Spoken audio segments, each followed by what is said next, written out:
Halo, selamat malam Sobat Atlantis. Malam ini kita ketemu lagi di sesi keempat. Bahasan kita masih seputar area 36. Sambil nunggu koneksi Mas Agung, kali ini kita akan menampilkan 4 slide tentang area 36 lanjutan dari minggu lalu. Ada beberapa pertanyaan dari teman-teman yang mengatakan kenapa kita tidak mengadakan Zoom atau Google Meet. Nanti kita sedang memikirkan dalam setiap 2 bulan kita akan mengadakan Google Meet sehingga rekan-rekan yang bertanya akan lebih mengenal kita dan pertanyaan akan langsung dijawab. Jadi tidak ada buka catatan atau apa, enggak, karena memang passion ini Atlantis ini memang passion kita. Jadi komunitas ini memang sudah meneliti Atlantis bahkan puluhan tahun yang lalu sejak mereka ini kuliah. Nah, malam ini ada 2 pertanyaan, namun kita tunggu dulu koneksi Mas Agung. Mas Agung belum masuk ini. Ini sudah masuk Mas Naga. Mas Naga ini di Jogja yang membantu menjawab pertanyaan-pertanyaan lewat chatting. Apabila ada pertanyaan lain bisa lewat DM atau di IG live kami. Nantinya akan kita jawab. Nah, ini Mas Agung sudah masuk. Halo, Mas Agung. Ya, oke Mas. Oke, Oke Mas, suara bisa kedengeran Mas? kedengeran. Kalau suara saya Oh, gimana? bagus, bagus. Oke Mas, kita mulai saja di sesi keempat. Kita masih ngobrol, bincang-bincang tentang area 36. Karena area 36 ini memang ternyata fundamental. Nah, ada 2 pertanyaan. Yang pertama adalah ada rekan-rekan kita yang belum mengenal, belum mengerti hubungan area 36 ini dengan Atlantis. Jadi ini masih blur karena Mas Agung ceritanya sudah langsung mungkin biasa bagi bagi rekan-rekan yang sudah mendengar, tapi sebagian itu masih belum menghubungkan antara area 36 dengan Atlantis, ini belum belum dapat. Kemudian yang kedua, apa hubungannya dengan UFO? Jadi hubungan antara area 36 ini dengan UFO gitu. Nah, 2 pertanyaan ini mohon dijawab dulu. Setelah itu kita membahas area 36 part 2 dengan 4 slide malam ini. Oke, Mas, silakan. Ya, terima kasih. Yang pertama gini ya, jadi kalau misalkan ada suatu negara besar, maka negara besar tadi kan wilayahnya tidak cuma di satu tempat ya, tapi ada di beberapa wilayah juga yang menjadi daerah-daerah yang mereka sering gunakan. Nah, kita beruntung bahwa wilayah kita termasuk wilayah yang ada batasnya dengan mereka, ya. Wilayah kita ini daratan, walaupun pusat mereka ada di sebelah selatan kita, di Samudra Selatan kita. Nah, ini yang kita namakan dengan area 36. Ya, kenapa kita ngomong area 36? Karena kemarin kan kita menghitung dengan menggunakan kompas. Kalau kita berjalan menggunakan kompas, itu seharusnya ketika terjadi perubahan sudut kompas sudut derajat itu kan harusnya terjadi perubahan jarak 111,20-an kilo. Ya mungkin perhitungannya sekitar 111,22 kilo. Dengan cara perhitungan begini ya, bahwa jari-jari bumi itu 6.370 itu dianggap R. Jadi kalau sudut bumi itu totalnya adalah satu putaran adalah 360 derajat, berarti 2 PR per 360 derajat itu kan ketemu nanti satu jarak. Jadi 2 kali pi kali 6.370 kilometer dibagi 360 derajat, itulah yang kita ukur. Satu derajat akan setara dengan 111,9 kilometer kalau tidak salah ya. Nah, di sini artinya apa? Kalau kompas kita tiba-tiba melompat 3,6 derajat, itu berarti kita melewati daerah sejauh sekitar 400 km. Karena apa? Baru melompat 1 derajat aja sudah 300, dapat sudah 111,22 kilo, kira-kira segitu ya. Jadi kalau 3,6 derajat, itu kan 3,6 dikalikan 111,22 km. Ini adalah daerah yang tidak bisa kita masukin. Ini daerah yang kita namakan daerah area 36 karena seperti itu. Jadi ada daerah yang kita hanya bisa melewati saja, tapi tidak bisa masuk dan tidak bisa melihat. Itu banyak cara pembuktiannya sih. Bahwa yang pertama kalau kita dengan kompas ya seperti yang kita jelaskan di bulan. Tapi mungkin yang paling gampang diamatin adalah kalau misalkan kita melihat efek alam, itu kan kadang-kadang kita kaget kan, mendung tebel banget, hujan di sebelah sana tebel banget, tiba-tiba di depan kita hilang, kemudian muncul tiba-tiba lagi dari titik itu, kemudian hujan terus banget lagi, gitu. Hal ini terjadi karena begini ya. Yang pertama, biasanya kita mengadakan pengamatan kalau masalah seperti itu per 5 km. Jadi misalkan 10 km sebelah sana ke 5 km sebelah sana itu mendung bergeraknya misalkan butuh waktu 2 jam. Terus kemudian dari 5 km ke sana ke garis yang kita amatin itu bergeraknya sekitar 2 jam lagi. Artinya setiap 5 km mendung bergerak 2 jam. Kalau ini benar-benar garis batas, maka kalau ini adalah area 36 yang lebarnya 400 km, maka mendung tadi akan menghilang dulu sejauh 400 dibagi 5 kali 2 jam. Berarti kan 80 kali 2. 400 bagi ini 80 kali 2. Ya sekian jam itu nanti akan teramati lagi, tiba-tiba mendung ada di situ terus kemudian bergerak sesuai dengan arah itu dan per 5 km sama lagi. Tapi gerakan itu tidak sama ya. Kadang-kadang 5 km itu juga cuma berapa jam, kadang-kadang lebih cepat, kadang-kadang lebih lambat, tapi rata-rata kecepatan perubahan itu sama, dan ini biasanya paling gampang dilihat yang itu, karena masyarakat biasanya paling gampang lihat yang itu. Dari mulai hilangnya mendung secara mendadak, sampai munculnya mendadak di tempat itu setelah sekian jam berlalu, dan tidak ada gejala seperti, misalkan, tidak ada gejala seperti ada mendung tipis dulu, terus tebel, terus enggak, tiba-tiba langsung tebel, dan ini, itu ciri khas garis batas seperti itu. Itu yang kita namakan area 36 yang ini. Dan apa hubungannya dengan Atlantis? Area 36 itu adalah bagian wilayah Atlantis yang ada di wilayah kita. Ada di wilayah kita dan ada di wilayah negara lain juga. Tapi untuk di wilayah negara kita emang ada sangat banyak, karena untuk garis lintang yang kita teliti, kita nemukan paling tidak ada 18 garis lintang. Jadi kalau 18 dikali 400 km itu artinya ada 400 dikali 18 yang 400 km dikali 18 itu berarti kan 4.000 ditambah 3.200 km yang tidak bisa kita masuki, tapi itu wilayah kita gitu. Padahal lebar Pulau Jawa cuma antara 200 sampai 300 km kan, dan lebar Pulau Jawa itu tidak mewakili kondisi yang ada. Jadi ada tidak bisa kita lacak.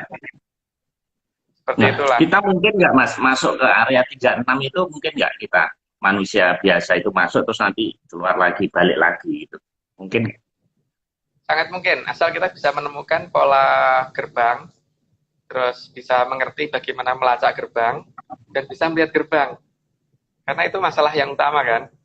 Jadi untuk mengadakan pelacakan di mana posisi gerbang, itu yang paling baik kan kita mengamati dari daerah yang tidak logis gitu. Tidak logis begini, misalkan ini ada daerah yang ditutup gunungan. Di daerah itu kan logikanya sinyal radio itu paling tipis, paling kecil. Tapi daerah itu justru semua siaran televisi dan siaran radio paling kencang. Gitu menjadi daerah yang layak dicurigai. Itu yang pertama. Terus yang kedua, kalau misalkan kita melihat ke udara, ke atas pada saat malam hari, ketika pas ada mendung di atas, kalau kita berada di hutan, maka harusnya di hutan itu kan tidak ada cahaya.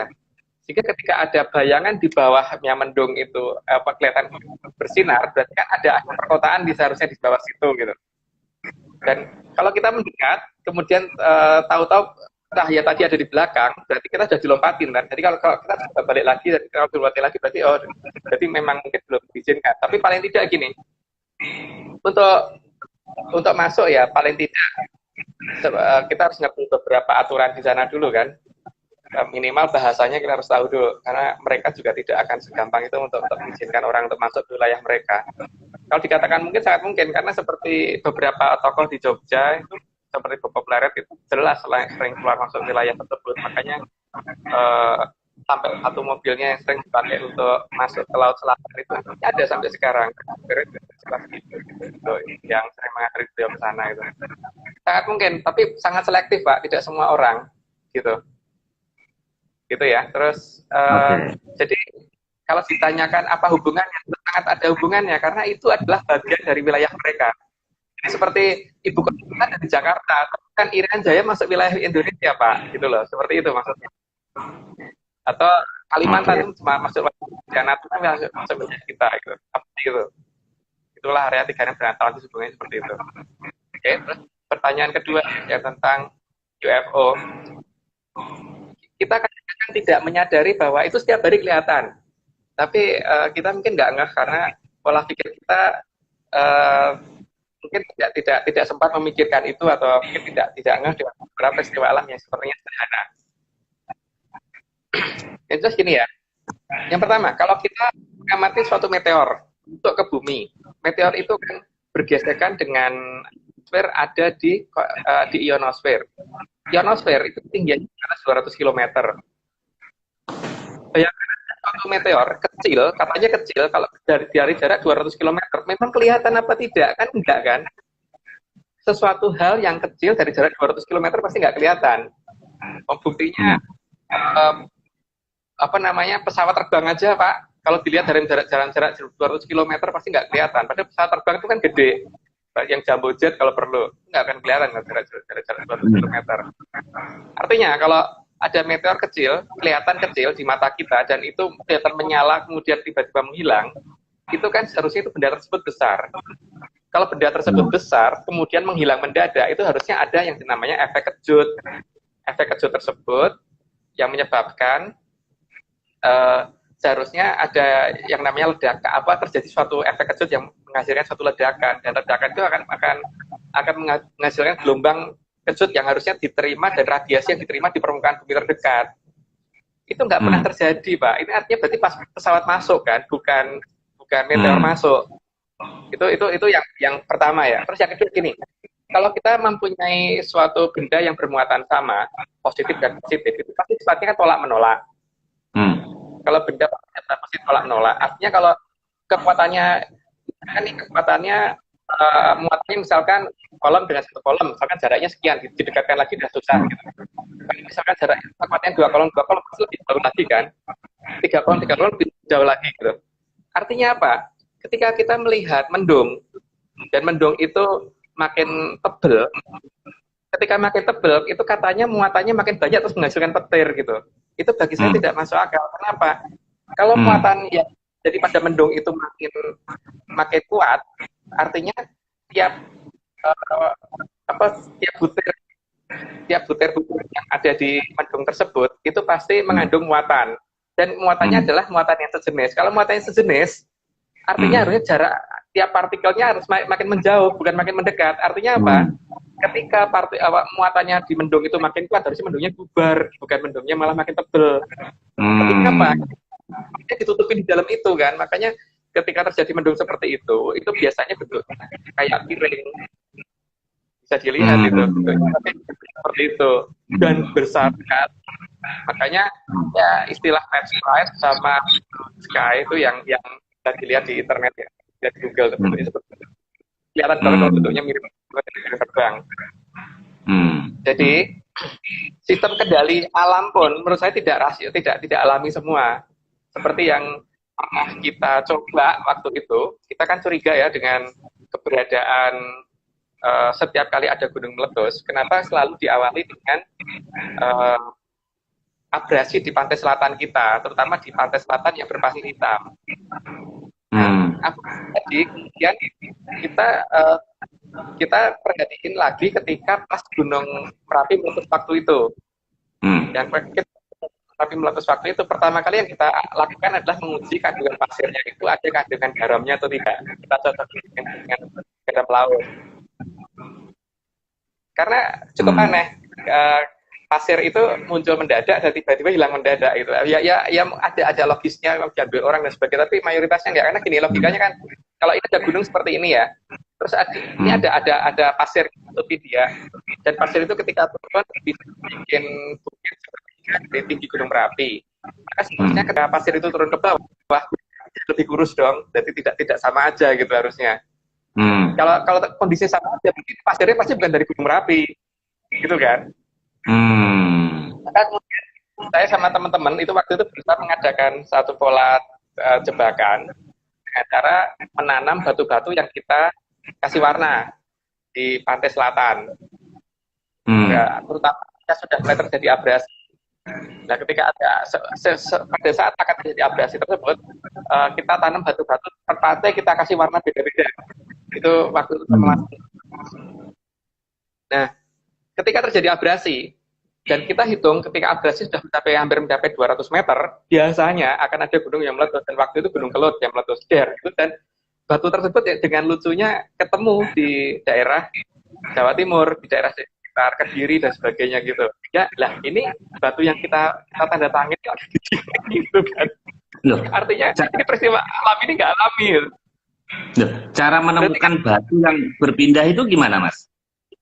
Menemukan kan kita sudah siap. Kan memang kita sudah mempersiapkan teman yang ada di daerah Kediri, Pak. Jadi pada saat Gunung Kelut itu memang kita sudah membagi tim penyebaran, kira-kira ini batu ini akan turun di daerah mana gitu. Nah, kita sudah mencari di situ. Dan begitu ketemu ya kita kumpulin. Lah kok ini muncul yang dari pantai ini, pantai geser yang sudah kita ini keluar dari pantai ini. Kita makin tahu. Bahkan terakhir yang kita coba itu kan, bahkan ketika Gunung Sinabung meletus itu beberapa foto yang kita pasang itu keluar di sana juga. Jadi ini pasti bukan dari gunung. Ini kan memang penelitian kita nggak wajar, tapi ini menunjukkan bahwa ada campur tangan dari peradaban tinggi untuk mengerjakan kondisi alam yang pola-pola alami, itu alami. Dan ini cara seperti itu. Kalau makin banyak orang bisa mengikuti cara menguji seperti ini, makin baik. Karena apa? Supaya itu membuktikan bahwa negara kita bukan the ring of fire, Pak. Ini ada sesuatu yang campur dalam peristiwa alami sebenarnya, bukan alami. Gitu. Jadi yang menyebar itu kemana-mana. Jadi waktu mereka ngeruk kan mereka nggak milihin, Pak. Hanya keruk, kemudian keruknya seolah-olah kemudian mereka ngambil, sebar gitu. Tapi pada saat menyebar dari atas, batu yang kita taruh juga ikut turun, Pak. Gitu. Itu batunya banyak, Mas. Batu-batu yang disebar di warna itu banyak. Banyak, kita nyebarnya banyak, dan kita per pantai kita kasih nama sendiri-sendiri gitu, dan itu memang yang atau mungkin seperti itu. Artinya ini ada unsur kesengajaan ya, jadi tidak alam menurut saya. Dan itu kalau misalkan mau dicoba monggo, karena kan lebih banyak orang mencoba lebih baik ya, untuk membuktikan bahwa ternyata gunung meletus itu tidak alami. Itu bisa diulang, Mas. Bisa, artinya kejadian itu hanya sekali itu atau nantinya kalau ada yang tertarik bisa diulang. Makanya makin banyak orang mau mencoba, saya lebih suka, karena berarti kan makin banyak bukti, Pak. Gitu. Jadi cuma kita coba harus sabar, karena apa? Biasanya abrasi pantai mendekati 200 meter, berarti akan ada gunung meletus gitu ya, biasanya ya. Tapi kan, maksudnya abrasi ini, maksudnya gimana, Mas? Ininya air laut masuk gitu terus ke pasirnya ke bawah atau gimana maksudnya? Biasanya abrasi itu berarti kan pasir pantainya hilang, Pak. Kekeruk ke arah laut, gitu.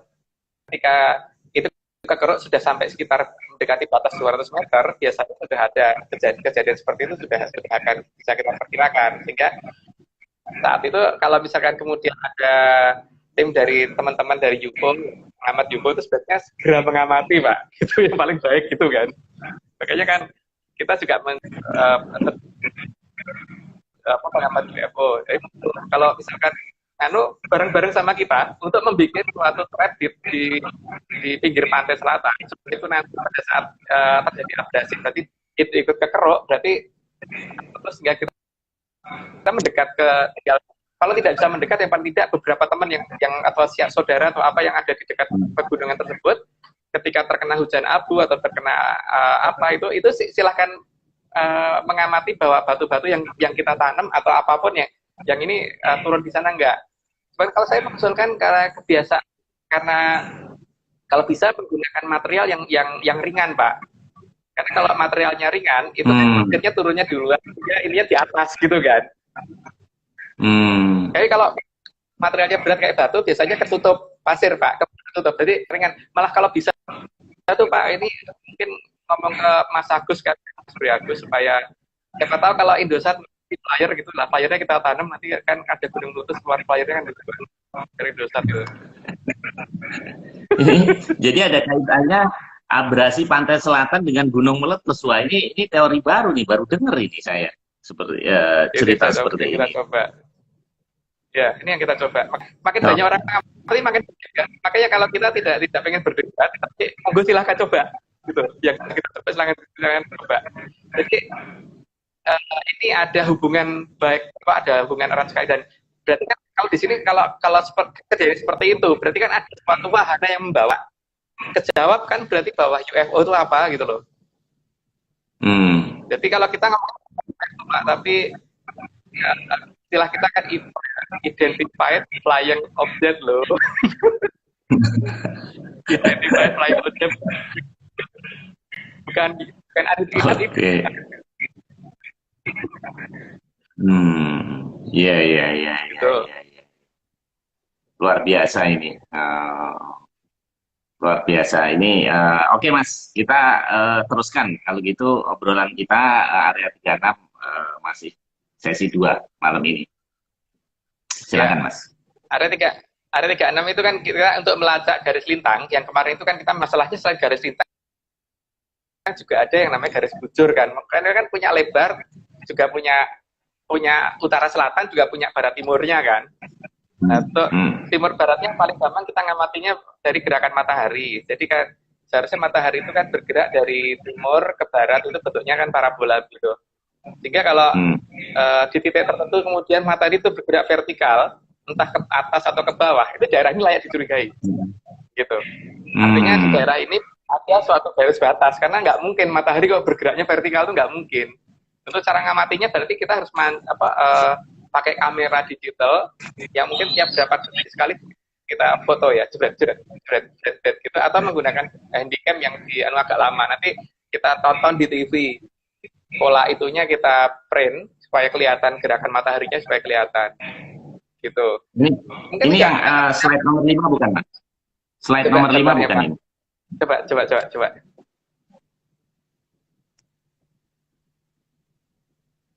Ya benar. Ini kan, jadi kan kalau misalkan dari slide nomor 5, berarti ketika ada daerah yang hilang, misalnya daerah yang hilang itu ada selisih 3,6 derajat, maka daerah itu akan berubah menjadi, ini kan ini harusnya normal gerakannya begini.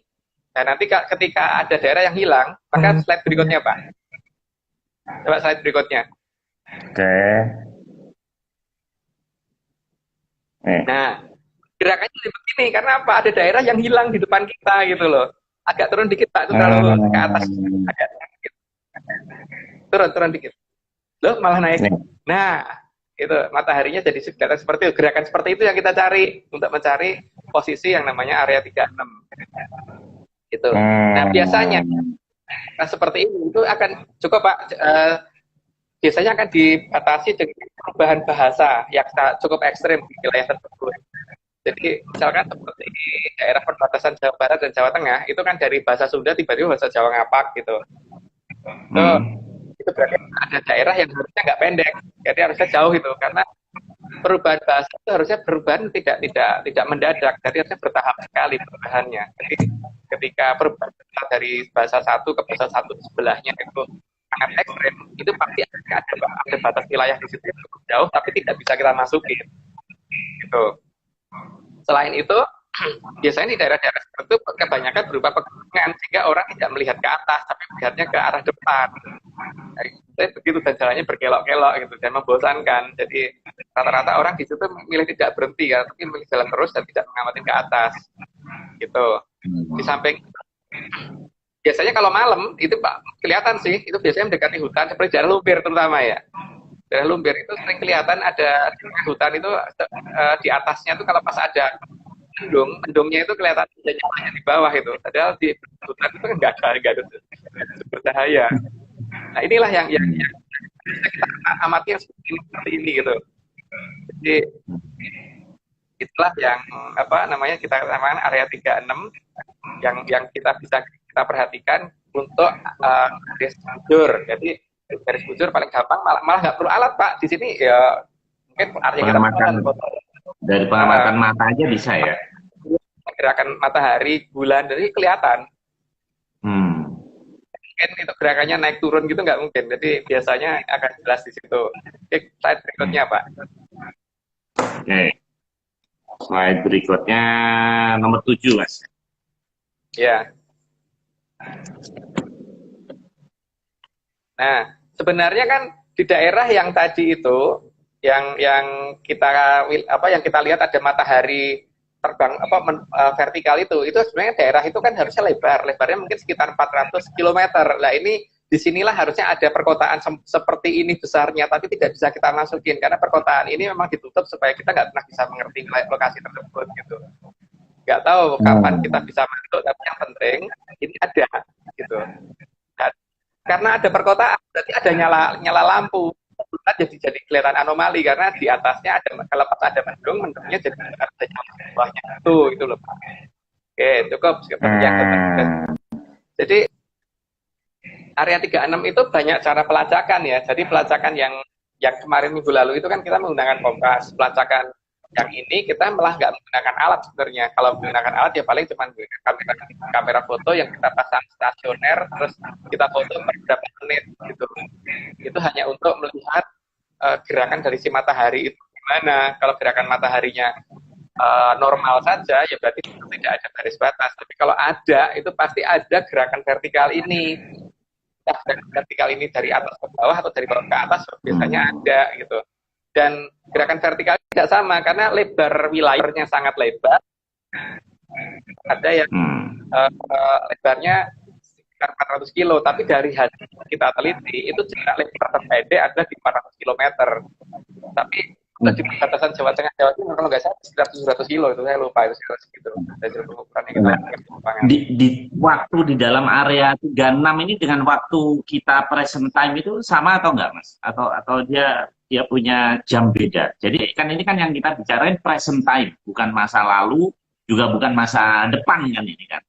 Yang sekarang ini berarti existing gitu. Nah, itu waktu yang berputar di sana sama dengan kita enggak, Mas? Sepertinya enggak, Pak. Sepertinya beda. Karena ya seperti kasusnya tuh kalau ada suatu benda yang mempunyai speed yang lebih tinggi, ada frekuensi yang lebih tinggi yang bekerja di sana, itu berarti di sana akan merasakan waktu yang lebih lambat daripada di tempat kita. Dan hal ini yang membuat kita jadi susah melacak keberadaan mereka. Seperti halnya yang seperti kemarin saya ceritakan Pak, bahwa kalau misalkan kita melihat kipas angin itu dalam posisi berhenti, maka baling-baling kipas angin itu akan menutupin belakangnya kipas angin. Tapi ketika dia bergerak, maka ketika kelihatan transparan, maka tutup lagi mungkin kayak nggak ada baling-balingnya kan. Seperti itu. Nah, ketika mereka menutupi lokasi entah dengan cara apa, itu berarti mereka juga pasti ada cara supaya tidak bisa kita ketahui. Ya, di sini masalah waktu pasti juga nggak akan sama, nggak akan sinkron dengan kita. Sehingga sering ada cerita di mana ada orang hilang, kemudian dia merasa baru pergi selama 1 jam, ternyata tetangganya dan sudah mencari selama 40 hari. Gitu. Bahkan kan pernah terjadi tuh ada cerita tentang pesawat terbang yang hilang selama 39 tahun terus mendarat lagi itu, saya lupa itu di Google aja kan itu. Ada di Amerika kalau nggak salah ya. Ya, itu kasus seperti itu. Itu masalahnya kan kondisi tersebut terjadi ketika ada beda waktu Pak dengan kita. Kecuali kalau aturan waktunya sama ya tidak akan seperti itu. Jadi betul-betul ada beda satuan waktu. Makanya salah satu hal kalau memang mau berkunjung ke sana itu harus siap misalkan kita merasa baru pergi sekian menit terus nanti kita berarti mungkin sudah bilang sekian minggu, sekian hari, sekian bulan saja. Itu yang harus siap. Jadi tidak sembrono untuk ini. Jadi ya memang kita juga harus mengerti batas-batas di situ juga. Dan memang garis batas itu tidak semuanya ada gerbang, karena gerbang itu cuman ya seperti kita kalau punya rumah ada pagar, tapi pintu pagar kan tidak di semua tempat, hanya di titik tertentu. Setelah pagar pun masih ada pintu gerbang masuk ke rumah, pintu masuk rumah. Dan setelah pintu masuk kamar masih ada pintu masuk kamar, dan tidak masih semuanya itu ada ininya, ada sekatan yang mungkin kita tidak gampang untuk masukin itu gitu. Hmm.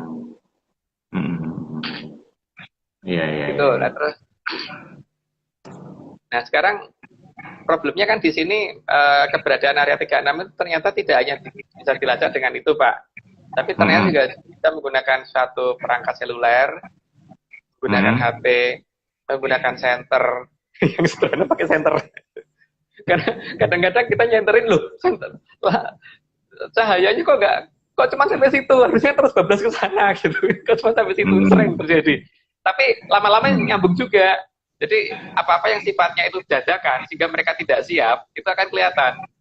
Tapi kalau kita sudah dari jauh-jauh hari sudah mempersiapkan itu dan kita sudah membicarakan itu, ya di lokasi kita center normal. Tapi kalau sifatnya dadakan, itu biasanya tidak siap untuk menyiapkan supaya seolah-olah ada bayangan gitu, nggak siap mereka. Kalau tuh ada bayangan, ada misalkan sinar dari center itu harusnya lurus begini gitu, lurus begini, itu juga titik tertentu pasti aneh. Ya lebih lucu-lucu kalau misalkan lempar batu, Pak, itu lebih kelihatan lagi sih. Batu dilempar itu harusnya kan polanya ini ya, apa namanya, parabola. Melengkung itu ada anehnya, ada gininya pasti ada. Karena bagaimanapun juga yang namanya teleport itu akan kelihatan ada bedanya, Pak. Tidak langsung. Jadi entah ini gini terus tiba-tiba jatuh begini, atau gini tiba-tiba lebih jauh atau gimana gitu, itu bisa terjadi. Jadi mungkin yang kalau saya ngusulkan ya sederhana-sederhana aja, mungkin pakai batu atau pakai apa namanya, ketempel gitu kalau pengen kelihatan lebih ekstrem. Layangan nanti kita lihat dari pola benangnya itu. Pola benangnya kan akan kelihatan. Terus apa namanya, center kalau pas matahari kelihatan. Jadi pola cahayanya tiba-tiba ada pembelokan dan sebagainya itu kelihatan. Jadi sebenarnya nggak begitu susah melacak. Cuman mereka kan juga karena kita sudah terlalu sering mengadakan pelacakan yang seperti itu, maka mereka juga pasti akan memperbaiki supaya tidak begitu terlacak kan. Makanya tempatnya jangan sama, harus acak. Dan jangan itu mereka kan siap sehingga ini. Kira-kira mereka tahu nggak, Mas? Kita sedang melacak gitu, sedang keberadaan mereka lagi kita berusaha mencari ini. Mereka ngerti ya kalau kita sedang masuk ke gerbang mereka? Tahu. Makanya apa namanya, mereka terus berusaha menutupi tadi kan, Pak. Enter tiba-tiba tembusnya terus aneh, tetap ada belokan yang aneh. Terus apa namanya, layangan tetap kelihatan tapi benangnya kayak keputus di tengah ya, kayak beloknya aneh gitu. Terus apa namanya, lempar batu bisa lewat tapi pola lompatannya tidak normal gitu, kelihatan bahwa mereka beritahu kalau kita menggunakan HT ya. Kalau fenomena hujan ini, misalnya kita jalan di tol gitu kan, kadang-kadang di sini ini hujan deras banget nih, tapi terus tiba-tiba di sini kok bisa terang sinar matahari, itu bisa kita curigain area 36 juga nggak, Mas? Bisa aja kita curigai sebagai daerah batas, sangat mungkin, Pak. Karena kita ngomong bahwa ini kita masih ngomong tentang garis batasnya ya, bukan gerbangnya ya. Karena gerbang kan tidak semua tempat, tapi kalau garis batas kan di mana-mana banyak garis batas. Ya, itu bisa sangat layak dicurigai seperti itu. Dan itu yang paling gampang diamati memang itu sih, Pak. Paling gampang diamati itu. Dan itu langkah percobaan yang paling gampang tuh lempar batu, Pak. Atau jangan ada orang di depannya yang kita lempar kena kepalanya gitu. Jadi kita lempar, kita video gitu, pola lompatan batunya gimana, itu yang sederhana.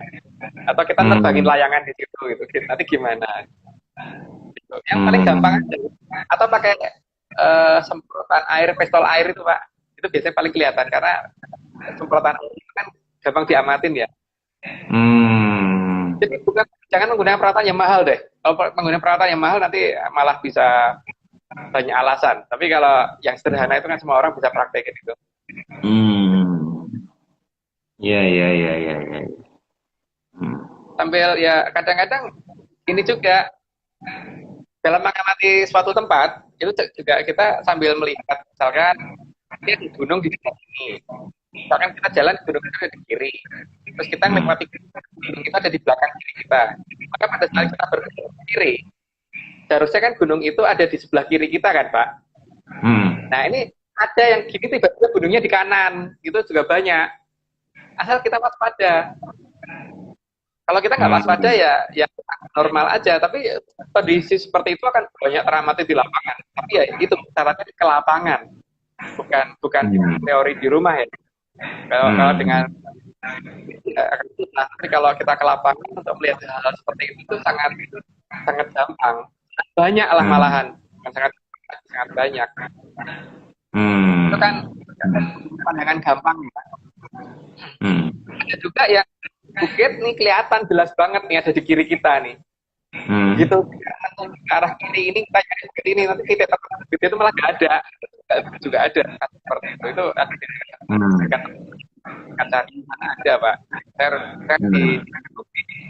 Saya di Jonggol ke arah timur itu ada. Juga daerah-daerah yang kita curigai kan kadang-kadang daerah-daerah yang seperti disebutkan dalam serat kuno itu adalah daerah tanpa bayangan. Daerah tanpa bayangan itu seperti kalau misalkan kita pergi ke pegunungan, karena daerah seperti itu, maka daerah itu nggak ada bayangan sama sekali gitu. Misalkan kayak kita ke Candi Ceto pas pada saat remang-remang seperti itu. Dan daerah seperti itu tuh layak dicurigai, daerah yang remang-remang seperti itu. Karena daerah ini kan berarti ada sistem pencahayaan dari segala arah kan. Walaupun itu siang hari ya, itu kondisi siang hari, sinar matahari. Iya. Itu sering, itu ada banyak wilayah lah. Di dekat kita ada banyak sebenarnya. Masalahnya kadang-kadang kita nggak ngeh dengan lokasi seperti itu, karena ya itu tadi. Karena memang tidak terpikir ya. Kecuali kalau orang seperti saya itu tak amatin gitu, itu baru bisa menemukan kejanggalan berdasarkan karena kita tidak gampang percaya dengan sains. Kalau sains oke, sains iya, ya udah, kita nggak akan hal seperti itu. Oh ya tadi untuk tentang yang UFO tadi ya, coba kalau kita amati bulan Pak, bulan itu kan sisi bulan yang menghadap ke kita itu sama terus kan Pak. Kalau sisi yang menghadap kita sama teori berdasarkan teori fisika yang sudah umum beredar gitu. Bahkan kata NASA pun bulan yang menghadap ke kita.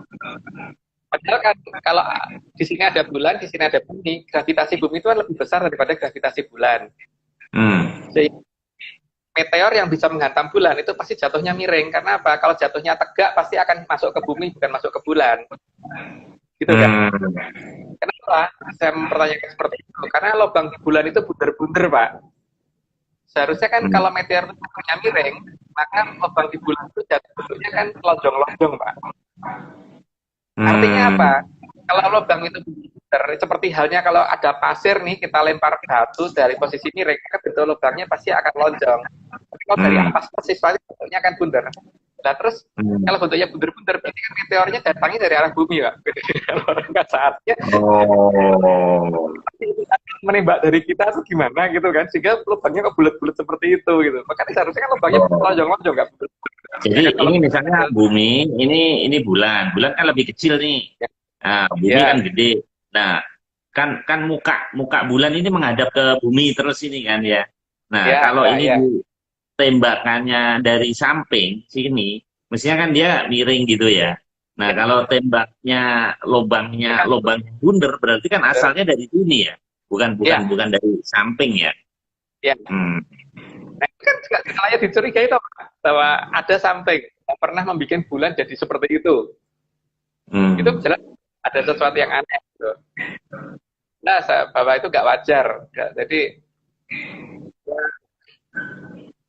ya sekarang yang tidak wajar apanya Mas? Bulannya atau buminya? Yang tidak wajar? Lubang bulannya itu Pak, harusnya kan lonjong bukan bunder. Lubang bulan, lubang yang di bulan bentuk kawah-kawahnya, krater-kraternya itu loh. Karena bulan bukan benda vulkanik Pak. Tidak ada kandungan vulkanik karena katanya NASA ya. Sehingga kan kalau ada benda yang jatuh ke dia dalam posisi tegak lurus itu bisa menghasilkan lubang yang bulat. Kalau bentuk itunya miring, tembakannya miring, berarti kan pasti bentuknya lonjong. Nah, untuk tegak lurus sangat bagus karena ada bumi yang nutupin dia kan.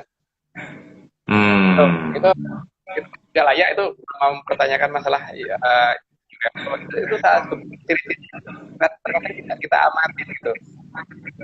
Jadi ada satu teknologi yang tidak kita paham, yang saat ini sedang melindungi bumi dan mengatur sistem alam yang ada di bumi, gitu loh. Kita tapi tidak bicara masalah agama ya di sini ya. Kalau masalah di situ bicarakan nanti jadi panjang. Kita hanya berbicara berdasarkan apa yang bisa kita lihat langsung. Nah, masalahnya sekarang gini ya. Gravitasi 9,8 yang kita miliki di bumi ini sebenarnya cukup nggak sih untuk menahan ini atmosfer kita? Sementara di luar angkasa itu ada daerah luar angkasa itu ada daerah hampa udara dengan volume tidak terhingga. Iya kan? Artinya volume tidak terhingga ini sangat memungkinkan untuk menyerap semua atmosfer kita keluar kan? Artinya apa? Kalau kita masih bisa bernafas, berarti udara itu masih ada di atas bumi. Kalau masih ada di atas bumi, berarti siapa yang nahan? Siapa yang mempertahankan itu gitu? Kalau alam kayaknya nggak mungkin. Kalau 9,8 gravitasi kita kayaknya nggak mungkin bisa menahan ini semua. Ya seperti gini Pak. Kalau misalkan kita habis niup galon, kita tiup galon sekencang-kencangnya gitu sampai gede. Kalau kita ikat, berarti udara itu akan bertahan di balon itu cukup lama. Tapi ketika ini kita buka, karena tekanan udara di dalam balon itu lebih besar daripada tekanan udara di luar balon, maka udara di dalam balon akan mengalir keluar kan? Seperti itu kan? Nah ini ada ruang angkasa yang volumenya tak terhingga, itu hampa udara Pak. Itu kan daya sisapnya luar biasa kan? Itu terus bagaimana bisa bumi yang bertahan atmosfernya gitu? Itu kan harus dipertanyakan juga. Maksudnya kenapa atmosfernya ini tidak amjar keluar gitu, Mas? Iya, tidak kabur. Tidak kabur gitu. Iya, dan dengan nilai gravitasi yang cuma 9,8 masalahnya ya. Oh, gravitasi bumi 9,8 ya. Ya, melawan nilai tak terhingga, Pak. Ya. Kalau yang dilawan mungkin sekitar 10, 11, 12 atau 100 oke lah, mungkin masih ada lah walaupun tipis-tipis. Ini melawan nilai tak terhingga, Pak. Tapi mungkin bisa jadi Mas, melawannya ini kan dia kan berputar gini. Jadi kayak ini bumi, nah ini dilawannya dari kanan, kiri, atas, bawah gitu mungkin. Jadi akhirnya dia termampat gitu di tengah gitu. Apa? Enggak juga. Mungkin enggak begitu. Enggak bisa, karena ini ada daya sedot keluar, Pak. Daya sedot keluar. Bukan cuma 9,8, ini nilai tak terhingga. Jadi Mas, dengan kata lain ini ada satu kekuatan yang mengontrol atmosfer bumi ini supaya tetap ini tetap ada di lingkaran bumi ini kan, jadi begitu kan? Iya. Benar. Itu kan berarti ada sesuatu peradaban sangat besar yang membuat ini semua kan Pak, yang menjalankan ini kan. Dan kan karena apa? Karena mereka juga punya kepentingan harus ada udara kan Pak. Untuk mereka juga. Karena mereka sebenarnya makhluk hidup juga kan sebenarnya. Iya. Karena mereka ada kepentingan itu. Jadi kan ini menunjukkan bahwa mereka bukan hantu Pak. Bagaimana menunjukkan bahwa mereka bukan hantu. Tapi mereka nggak mau kita lihat. Nyebelinnya cuma itu aja. Mereka kenapa nggak mau kita lihat gitu. Itu monggo silakan dijawab aja. Karena kalau kita kan hanya mencari peradabannya, mencari keadaan aja. Iya. Itu pola-pola area 36 itu seperti itu ya. Jadi ada sesuatu hal yang sangat besar, dan sangat besar, mereka tidak mau kita lihat, dan mereka ada di dekat kita. Terus mereka itu juga mengawasin kita, gitu, dan mereka Mas, juga mempunyai kepentingan untuk kita. Seperti kayak gini Mas, misalnya Gunung Merapi ini, kalau Gunung Merapi meletus, katanya dia hanya di satu sisi laharnya, sementara yang di sisi sini enggak. Nah itu kan juga itu juga patut dicurigai juga area 36, kan aneh juga gitu. Kenapa dia nggak ke sini tapi selalu ke sini gitu? Ya layak Pak. Bahkan seperti sungai yang bermuara di gunung yang berasal dari Gunung Merapi itu kan juga banyak. Beberapa dilalui itu banjir lahar dingin. Tapi Sungai Winongo nggak pernah kena, Pak. Kan aneh, dah. Sungai Winongo nggak pernah, karena tempat tinggal saya dekat Sungai Winongo kan, yang di Jogja. Nggak pernah. Sungai Winongo kok masukkan lahar merapi atau lahar dingin, nggak pernah ada cerita itu. Yang sampai ke rumah saya ya. Sampai ke arah laut kena. Sampai balik ke laut itunya, lahar dinginnya. Tapi tidak bisa, nggak pernah terjadi. Kejatuhan abu ya, tapi lahar dinginnya nggak pernah nyampe daerah saya. Padahal sungai-sungai yang lain ada, gitu. Itu kan berarti ada sesuatu di batas tertentu di daerah Sungai Winongo ini ada yang membuat seperti itu kan. Jadi satu batas yang ini. Iya. Jadi dalam melacak garis batas, tapi saya tidak ngomong masalah gerbang ya, ini masalah garis batas, itu peralatan yang sangat-sangat mahal deh, yang gampang-gampang aja gitu. Air, gitu aja lah, layangan, itu gampang-gampang aja. Karena dengan itu paling mudah. Ya kalau untuk pelacakan gerbang itu butuh menyan memang. Asap menyannya ini kita bukan untuk mencari sinar dari depan. Yang tebel itu ya, Mas. Nah, Mas, mereka kan punya teknologi yang sudah sangat tinggi, peradaban tinggi, bahkan kita curigai juga mereka sudah hidup sebelum kita, sudah mungkin ratusan jutaan tahun. Nah, kan ilmunya tinggi, jadi kita ini hanya ngejar. Pada saat kita ngejar sekarang, dia kan juga semakin tinggi lagi, semakin tinggi lagi. Jadi kita hanya fenomena kalau gitu. Kita tidak akan bisa mengalahkan mereka, Mas. Ilmu kita nggak akan nyampe ke dia. Gimana itu? Ya, nggak akan bisa, Pak. Menurut saya nggak mungkin. Dan hal seperti inilah yang harusnya kita cermati ya. Makanya saya kan juga melihat beberapa peristiwa di masa lalu yang berhubungan dengan sejarah kita di masa lalu, seperti adanya perebutan darat yang dilakukan oleh pasukan Mandala kita yang tanpa perlawanan ternyata Amerika tiba-tiba pergi gitu. Kan aneh kan sebenarnya. Perang Surabaya. Nah, perang Surabaya itu adalah menurut saya apakah itu suatu pola yang sudah mereka tahankan bahwa daerah itu akan terjadi seperti itu di masa depan atau gimana, saya nggak tahu. Tapi yang jelas ini ya, bahwa dalam perang Surabaya itu kelihatan banget bahwa Inggris dan Belanda itu kan mempunyai armada yang bisa nembak kita dari jauhan. Kita nggak bisa bergerak. Kita cuma punya bambu runcing, senapan-senapan yang nggak ke laut, tapi mereka bisa nembak sampai ke laut, punya pesawat terbang yang bisa ngembom kita dengan jumlah banyak dan sebagainya.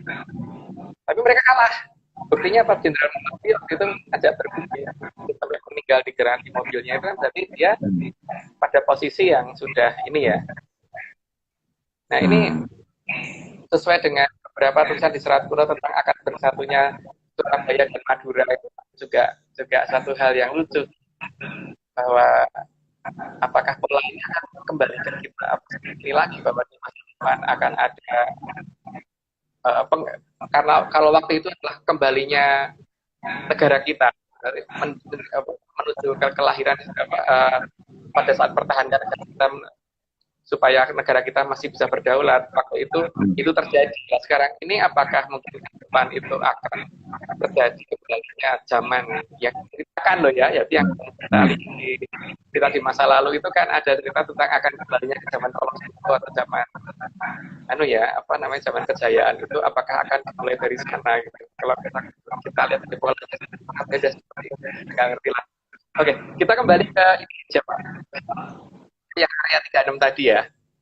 Jadi kita harus bedakan dua hal. Yang pertama, garis batas sama gerbang. Jadi tidak bisa kita masuk rumah orang itu nabrak pagernya, itu nggak bisa. Itu harus lewat gerbangnya. Itu gerbangnya itu khusus, tapi hanya untuk melacak garis batas itu gampang dengan alat dan seperti sudah saya sebutkan tadi. Nah, terus ini jangan sampai salah terima juga ya, bahwa kita membicarakan tentang area 36 apa hubungannya dengan Atlantis. Tadi saya jawab lagi saat ini bahwa seperti Indonesia ini punya banyak kepulauan. Ibu kota ada di Jakarta, tapi Makassar masuk wilayah Indonesia. Papua Indonesia itu juga begitu terhadap mereka. Pusat mereka ada di selatan Jawa. Tapi Hmm. beberapa wilayah di Pulau Jawa dan pulau-pulau yang lain itu masuk wilayah mereka sebenarnya. Cuma mereka nggak mau terbuka dengan kita bahwa mereka ada, atau mereka tidak mau Hmm. kelihatan kalau mereka ada gitu aja.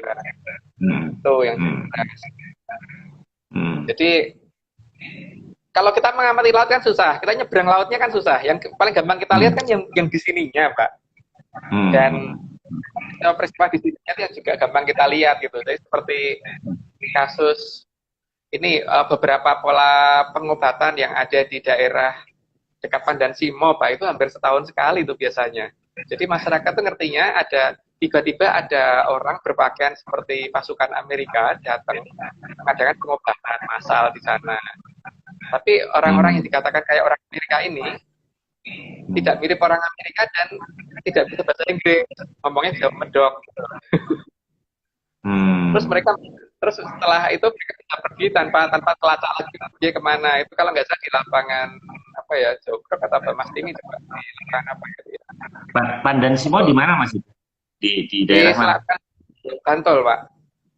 Di Bantul. Oh. Jadi kalau dari Jogja itu ke selatan, terus menuju ke arah Samas, terus nanti ada belokan ke arah apa itu namanya Randaan. Nah, setelah mau belok ke arah Randaan, nanti ada petunjuk ke arah kiri, arah selatan gitu, ke arah pantai yang namanya Pandan Simo. Nah, di sebelum Pandan Simo itu ada satu desa, saya lupa nama desanya apa itu. Nanti ntar akan ada yang nulis ya di sini, moga-moga nama desanya apa. Itu di situ tuh setahun sekali tapi harinya acak, jadi tidak pernah harinya sama, dan itu pengobatan cuma 1 jam. Itu ada salah satu yang pernah kita tanya itu ada yang pernah jatuh sampai lukanya banyak gitu Pak, kok lecetnya banyak. Mereka kayak salon tempe langsung sembuh jadi kulit lagi gitu. Itu kan peradaban kita kan. Nah, kira-kira maksud mereka itu ngapain Mas? Melakukan pengobatan itu agak aneh juga. Ada operasi apa kira-kira di situ? Itu hanya menunjukkan bahwa mereka sebenarnya sama negara kita sayang banget kan Pak. Mereka sangat pelihara negara kita. Iya kan? Negara kita loh nggak ditolong seperti itu loh. Negara kita iya loh. Tapi teman jaringan komunikasi itu putus gitu loh saat ini. Mas, ini menarik nih tentang negara Atlantis. Kira-kira leluhur kita atau katakanlah Bung Karno lah. Kira-kira tahu nggak keberadaan Atlantis? Karena Bung Karno ini kan banyak visi-visi dia, misalnya konferensi Asia Afrika, terus negara kita akan jaya segala. Kayaknya dia pemimpin yang aneh ya. Dia orang yang pinter dan dia juga spiritualnya kuat dan juga logikanya juga. Kira-kira mengerti nggak sih ini keberadaan Atlantis ini, Mas? Pasti sangat tahu, Pak. Pasti sangat tahu dia. Karena apa namanya, banyak misteri yang akhirnya membuat seolah-olah terus diterjemahkan dalam bahasa yang gampang, beliau sakti gitu doang kan. Tapi dalam arti pengawalan terhadap beliau BK oleh peradaban sana itu kan tidak pernah diungkap. Nah, salah satu hal yang layak dipertanyakan kan dengan armada kita yang waktu itu cuma seperti itu. Karena dengan lantangnya bisa bicara loh bahwa besok sebelum matahari terbit, Irian Jaya jatuh ke tangan itu dan benar. Beliau bisa bicara seperti itu kalau nggak ada dukungan, nggak mungkin Pak. Pasti ada dukungan yang dia tahu persis pas menang nih, nggak mungkin kalau cuma lawan Amerika kok kalah gitu, nggak mungkin. Pasti mereka dia bisa tahu persis bahwa ini ada dukungan sangat kuat dan ini bukan Rusia, gitu loh. Nah, gitu, kira-kira Mas, kira-kira Amerika pun sebetulnya tahu nggak Atlantis ini? Menurut Mas Agung gimana? Atau mereka bisa katakanlah negotiable itu apa karena ada satu kekuatan yang di belakang kita? Apa kira-kira tahu nggak mereka? Menurut saya sih tahu, karena dengan dibangunnya suatu radar pengawas asteroid yang ada di sebelah barat dari Australia, itu kan aneh Pak. Dia kenapa masangnya di barat Australia, kenapa nggak di timur Australia, atau di selatan Australia aja, atau di utara Australia, terus di barat Australia. Terus pangkalan di geografis yang mereka itu juga sangat pilih pangkalan di situ. Gitu. Jadi kalau menurut saya, tahu, cuman masalahnya kan memang Amerika nggak pernah mau ngasih tahu. Buktinya masalah keberadaan UFO aja mereka baru ngasih tahunya setelah sekian lama baru mau membuka cerita tentang UFO kan. gitu Hmm. di kita apa ya si CIA baru membukanya selalu selalu telat lama gitu. Jadi kalau toh mereka tahu, kita nggak boleh bahwa mereka akan memberitahu atau mereka akan ngaku, Hmm. kan? Hmm. Hmm. Enggak. Tapi kalau mereka mau mencoba untuk mengadakan sesuatu dari negara kita, lah itu baru kita bisa melihat dengan jelas bahwa kita akan ada pembelaan dari negara mana gitu. Tiba-tiba Hmm. pesawat mereka lenyap lah, apalah itu berarti tidak ada dukungan dari sana gitu. Cuman Hmm. saat ini ya memang dianggap belum terlalu penting untuk ada dukungan yang signifikan, jadi ya belum. Hmm. Tapi paling tidak pasti mereka tahu, cuman jangan berharap kalau mereka tahu, Pak. Itu aja. Hmm. Iya, Apalagi iya, Pak. iya. Menarik, menarik, menarik. Jadi ini malam ini kita banyak membuka wawasan kita. Jadi bukan hanya masalah klinik ini, ternyata Atlantis ini teknologi yang luar biasa dari bahasa, fisika, astronomi, macam-macam ini. Ini yang slide terakhir ini apa Mas ini? Coba Pak ditunjukin.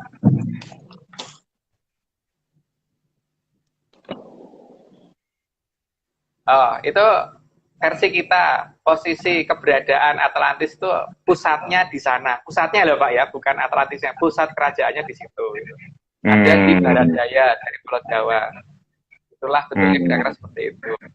Cuman ini nggak kelihatan. Ini nggak kelihatan. Jadi ada daerah segitu yang nggak kelihatan. Dan itu nggak kelihatan walaupun dilihat dari luar angkasa nggak akan terlihat. Gitu. Tapi efek hmm, itu bisa dilihat dari efek geologinya, efek vulkan, efek pergerakan bumi dan sebagainya yang sudah saya jelaskan di pertemuan pertama waktu itu. Itu cukup Pak. Ya. hmm.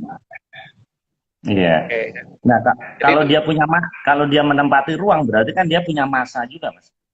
ya itu. Makanya kalau punya massa kan berarti dia punya tekanan ke bawah. Kalau punya tekanan ke bawah berarti yang bisa kita lacak pegunungan yang ditimbulkan keberadaan mereka itu gitu kan.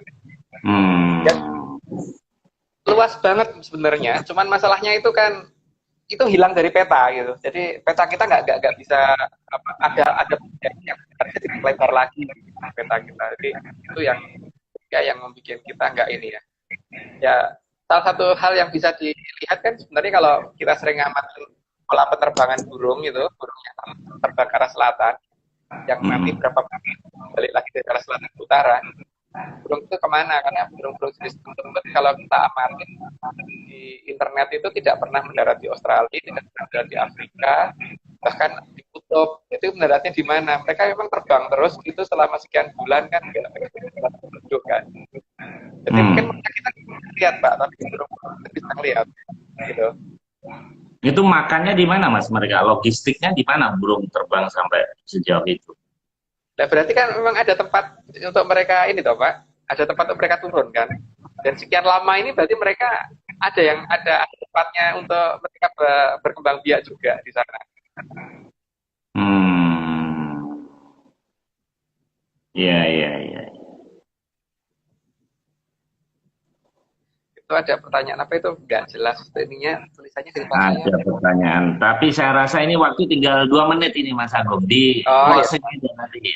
Ini tinggal minggu 2 menit depan ya. lagi. Ya Nah, minggu depan saya jawabnya ya. Dari Mbak oke. siapa? Dari siapa ini? Mohon maaf nggak Dari jadi Pak jawab sekarang. Asgar tadi ya. Hmm.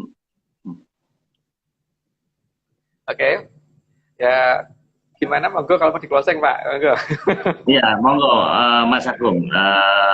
Ini topik ini menarik, tapi kelihatannya area 36 ini kita akhiri di sini karena masih banyak topik nanti, ratusan topik di belakang.